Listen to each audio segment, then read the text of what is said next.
Hey, what's up, fellas? Chris Teresi here, professional sports bettor, founder of www.wecoverspreads.com. Here to give you guys a Saturday college football market breakdown. Um, Before we get into that, recap last night, another 1-0 night. We hit with the Cardinals as 13 to 16 baseball winners in a row, monitored and documented, red hot, just killing it in the playoffs. And if you guys want to hop on board, still got that playoffs package for sale. Have college football up, NFL Sunday up for sale on the site, and also I will be putting college basketball up. I don't know about the NBA, but we'll definitely get some college hoops up probably by early next week. Also on the site, before we get into this breakdown, I have a new podcast up touching on every single NFL game Sunday, talking about some of today's Saturday's games. Check that out. Um, I have a Smart Money Report blog up, basically talking about every single NFL game behind the counter view from my New York and Vegas contacts. You may want to check that out as well. Got some good info up on the site, some things to help bettors out, the blog and the podcast, and let's get right into this video here. Now, I've been doing this long enough. It's still early in the morning, but I've been doing this long enough. I could pretty much gauge where the square money is gonna go. From speaking with my sources, as you all know, squares they don't bet until usually like an hour or so before game time, but it's pretty clear cut and dry. I mean, I've been doing this for a long time, so I know what games are going to see the square action, and it's already starting to flow in here in New York. And I'll pretty much just break down where the square money is going at first, and then we'll go into the sharp money. Now, as far as like the square money games, I'm not saying to go bet the other side because certain of these games sharps are on the other side, as you'll hear later, but certain of these games sharps are not on the other side as of yet. They may get on the other side before kickoff. That's all to be determined.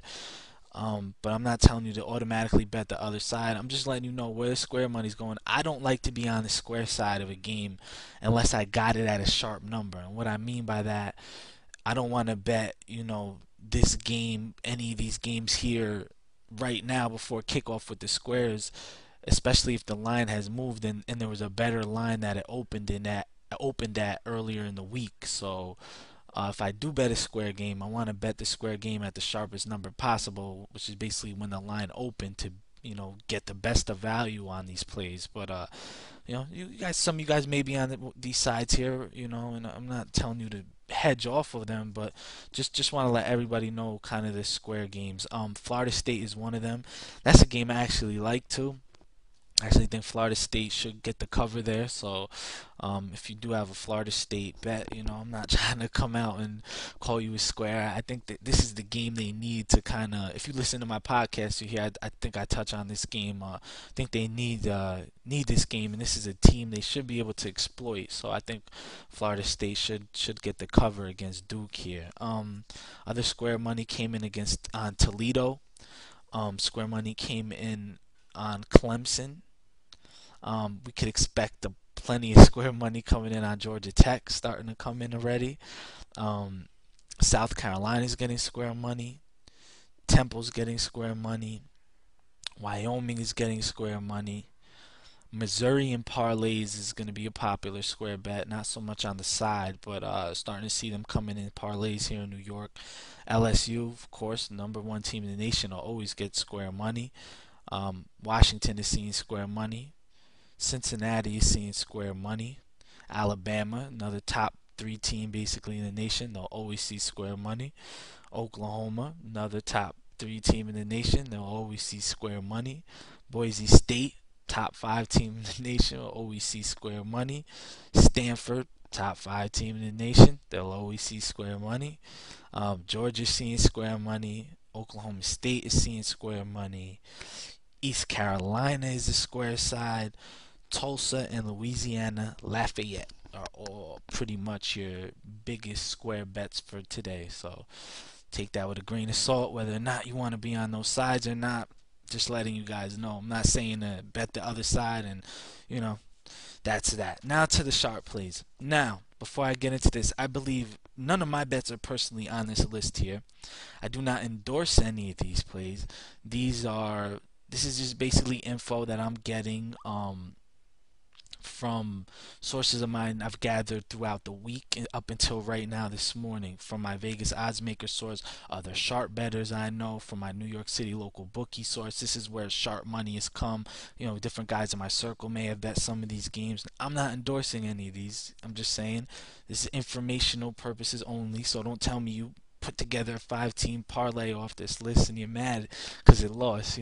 So this is just, strictly informational purposes only. And again, some of these bets may not be true position. They may buy off of some of these right before kickoff. So keep all that in mind. But for informational purposes only, Purdue definitely saw sharp money. You got to question Penn State, but at the same time, Purdue's defense looked really slow a couple weeks ago against Notre Dame. Be interesting to see. I know Penn State is not as dynamic offensively at all as Notre Dame, so it is a lot of points, but it's kind of an anti-Penn State play right there. And I know Sharps were anti-Penn State last week, and that didn't really pay off, so see what happens there.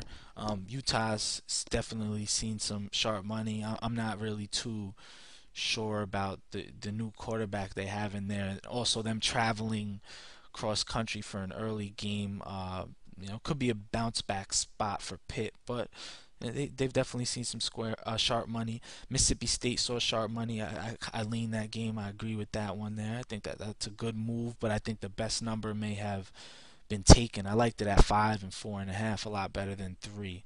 UNLV, a lot of guys I speak to like UNLV, a lot of sharps like UNLV, but the thing is, their coach, he in his tenure at UNLV, he's never kept a road game within 17 points. So, but I guess I'd lean. I got a lot of good guys I like, a lot of good info coming in on UNLV, so that's a game.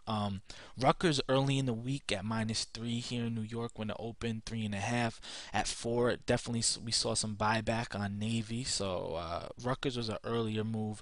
Navy at 4, Rutgers at -3, so depends where you shop around on that one. Eastern Michigan saw some sharp money. We saw Tulane when they opened up as a dog, saw sharp money. Northern Illinois is definitely a sharp play. They saw quite a bit of sharp money. That's a tough game for me. I couldn't really get too much of a grip on that one. That's a coin flip. Texas saw sharp money against Oklahoma State. We've seen the squares are on the other side. Oklahoma State. I actually kind of lean the square side there. I know it's just this Texas team is very young, and I think that's something that's going to hurt them. And plus, you got an Oklahoma State team with a 28-year-old quarterback, and that offense could capable to score 60 points any given day. So, and their defense is not as bad as the numbers show. Oklahoma State's defense is definitely not as bad as the numbers show. But I'm not sold on the Texas sharp play, but I do know sharps that like them. Kent State saw sharp money. Virginia at when 8 or 7.5 was available saw sharp money, but at 7 the love kind of stopped, which is interesting. They didn't bet it all the way through the key number 7. SMU, Southern Methodist, definitely saw sharp money against Central Florida. That's another really good under the radar game. I don't have a lean on it really, but I want to watch that game. Oregon State, they also saw sharp money against BYU. Couple guys in my circle on Oregon State. You got Iowa. They also saw sharp money at 6. So when it got bet off of 7 down to 6 with some head fake money, guys bought in on Iowa. Memphis saw sharp money all the way from 17 down to 14. Maryland saw sharp money. I'm not sold on that because I'd lean it, but I don't like the QB situation. I'm not sure Etzel's doing the right thing over there. There's a lot of problems in the locker room with players reaching out to the old coach and stuff. So not too sure about that Maryland play. I think Clemson's due for a spot to slip up, but I don't know if it'll be this week. Louisiana Monroe saw sharp money. Fresno State at 4, 3.5 saw sharp money. And here's one I definitely don't agree with. I know some guys that took Arizona State sharp money. If you listen to my podcast, though, Oregon has covered, I think, 19 of the last 25 is a double-digit favorite. So Alton's a tough place to play. Don't trust Erickson on the road. Actually lean Oregon. And and depending how low it goes, may even bet that game if it gets to 13. And that's it, guys. That's your report. I'm busy. Sorry I couldn't make it too much more in depth, but I gotta run. Salute. Hope you guys make money, man.